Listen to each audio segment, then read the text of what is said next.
Okay जी, आज हम बात करने वाले हैं पोस्ट स्टडी वीज़ा के बारे में, पोस्ट स्टडी वर्क वीज़ा के बारे में कि स्टडी के बाद आप पीएसडब्ल्यू कैसे ले सकते हैं या आप वर्क वीज़ा कैसे ले सकते हैं स्टडी के बाद। तो 2-3 सवालों के आज जवाब देंगे। एक तो हमने काफ़ी सारे लोगों के मैसेजेस हमें आए जो ये पूछ रहे हैं कि हमने सुना है कि पीएसडब्ल्यू ख़त्म हो रहा है, यूके गवर्नमेंट ने अनाउंस कर दिया कि पीएसडब्ल्यू 2024 में ख़त्म हो रहा है। एक तो आपको इस सवाल का जवाब देंगे और दूसरा आपको इस सवाल का जवाब देंगे कि पीएसडब्ल्यू है क्या। तीसरा सवाल लोग ये पूछते हैं कि क्या ये परमानेंट रेजिडेंसी के लिए टाइम इसका काउंट होता है या नहीं होते ये वाले साल। चौथा इसका हम आपको जवाब ये देंगे कि पीएसडब्ल्यू हासिल करने के लिए आपको क्या चाहिए। और पांचवा सवाल जो है वो ये कि पीएसडब्ल्यू जब आप 2 साल के रूट के ऊपर हैं, ग्रेजुएशन वीज़ा या पोस्ट स्टडी वर्क वीज़ा के ऊपर, तो आप काम का वीज़ा या आप वर्क परमिट कैसे हासिल कर सकते हैं। तो मेरे साथ रहिए, इन सवालों के जवाब आज आपको देंगे। एंड तक वीडियो देखिए। ओके, फर्स्ट ऑफ ऑल आ जाते हैं इस सवाल के ऊपर कि क्या यूके अपना पीएसडब्ल्यू का जो वीज़े का परमिशन है इसको ख़त्म कर रहा है। तो इसका जवाब है नहीं। फिलहाल यूके गवर्नमेंट ने ऐसी कोई अनाउंसमेंट होम ऑफिस ने नहीं की है जिसमें ये कहा जा सके कि पीएसडब्ल्यू ख़त्म हो रहा है। तो आपको बिल्कुल भी बेफिक्र रहना चाहिए, परेशान होने की ज़रूरत नहीं है। फ्यूचर में ऐसा हो सकता है, पॉसिबल है। उसकी वजह यह है कि अभी बहुत ज़्यादा ट्रैफिक है यूके की तरफ, बहुत सारे स्टूडेंट्स आ रहे हैं। एक और सवाल बहुत ज़्यादा आ रहा है कि यूके बेहतर है या कनाडा बेहतर है। तो इसके ऊपर किसी दिन फिर बात करेंगे, थोड़ी कनाडा के ऊपर रिसर्च करेंगे, थोड़े लोगों को लाइंड अप करेंगे। बाय द वे इंटरव्यूज़ अभी और भी इंशाल्लाह आ रहे हैं कुछ इंडियन और पाकिस्तानी स्टूडेंट्स के साथ बहुत जल्द। ओके, सो पीएसडब्ल्यू अभी ख़त्म नहीं हो रहा है।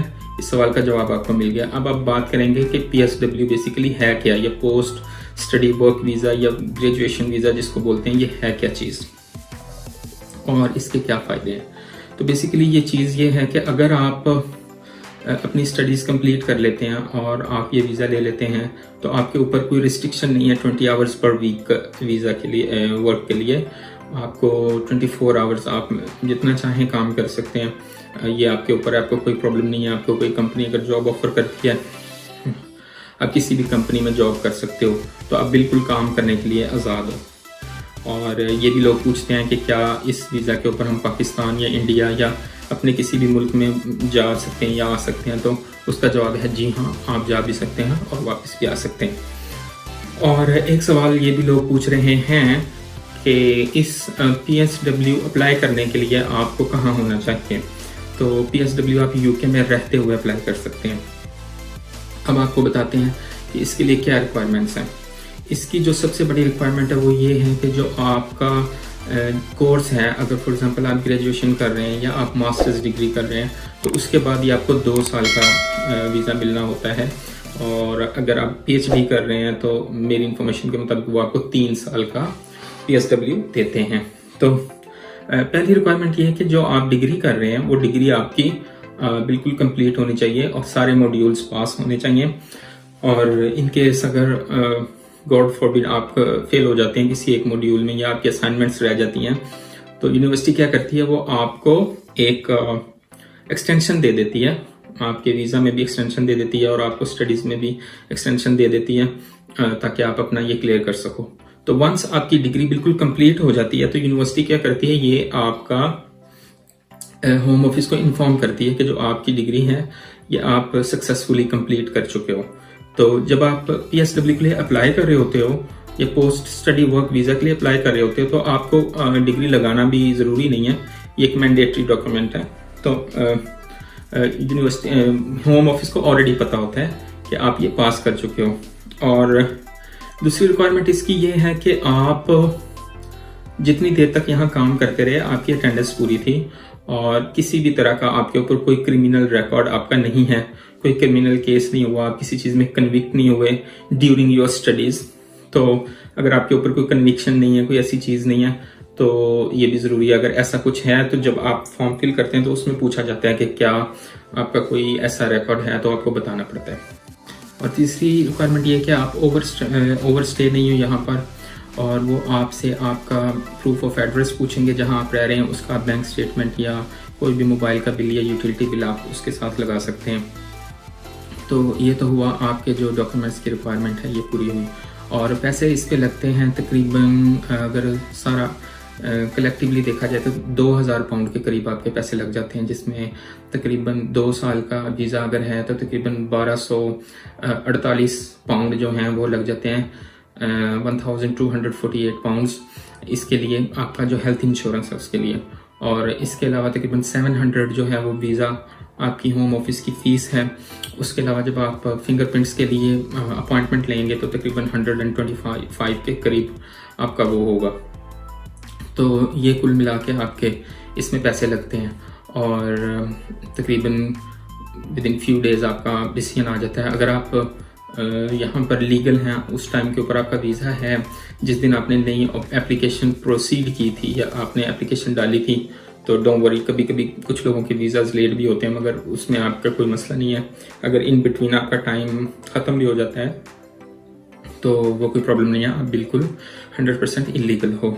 और अभी आते हैं इस बात के ऊपर कि क्या PSW का जो टाइम है वो आपके PR में टाइम जो परमानेंट रेजिडेंसी उसमें काउंट होता है, तो वो बिल्कुल नहीं होता।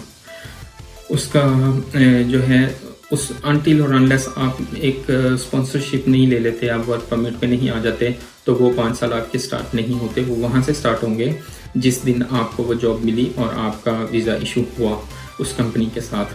हाँ, अलबत्ता एक और चीज़, यूके का एक और नया रूल है जो होम ऑफिस ने अभी निकाला हुआ है, मेरे एक फ्रेंड को मिल चुका है ये, कि अगर आपने लीगली यूके के अंदर तकरीबन 10 साल गुजारे हैं पूरे, तो आप एलिजिबल हैं परमानेंट रेजिडेंसी के लिए, ILR यानी इंडेफिनिट लीव टू रिमेन के लिए। तो रही बात PSW के दौरान नई जॉब स्पॉन्सरशिप हासिल करने की, तो हम आपको हाईली रिकमेंड ये करेंगे, ये सजेस्ट करेंगे कि आप ये मत सोचें कि 2 साल का वीज़ा भी है या 3 साल का PSW है, मेरे पास इनफ टाइम है और मैं उस टाइम में ढूंढ सकता हूँ या ढूंढ सकती हूँ। आपको करना यह है कि जो आपकी रेलिवेंट डिग्री, ऑब्वियसली आप या तो ग्रेजुएट कर रहे हो या मास्टर्स कर रहे हो, तो आप कोई ना कोई प्रोफेशनल डिग्री तो कर रहे हो ना, तो आपको फिलहाल जो भी जॉब मिलती है आप उसको स्टार्ट करें, मगर आप वहाँ रुके नहीं। चाहे वो भले जितनी भी अच्छी जॉब है, अगर वो स्पॉन्सरशिप ऑफर नहीं कर रहे हैं तो आप अपनी रेलिवेंट फील्ड में जाइए। यहाँ पे हर फील्ड के अंदर बहुत अच्छी अपॉर्चुनिटीज मौजूद हैं, स्पेशली जब से ब्रेग्जिट हुआ है, जब से यूरोप यूके के साथ डिस्कनेक्ट हुआ है, तो आपको हज़ारों ऐसी अपॉर्चुनिटीज मिल जाएंगी। इसके ऊपर भी एक वीडियो हम लेके आ रहे हैं, जिस कुछ ऐसी कंपनीज के नाम जो रेजिडेंसी के लिए आपको वर्क परमिट वीज़ा जो हैं वो दे रही हैं, उनके पास कोटा है। तो आप पहले कंफर्म कर लें कि आप ऐसी कंपनी में अप्लाई कर रहे हैं जिनके पास कोटा है आपको वीज़ा देने के लिए, तो उनसे आप बात कर सकते हैं। डिपेंड करता है आपकी प्रोग्रेस के ऊपर भी, तो अच्छी परफॉर्मेंस शो करेंगे तो आपको ये भी मिल जाता है।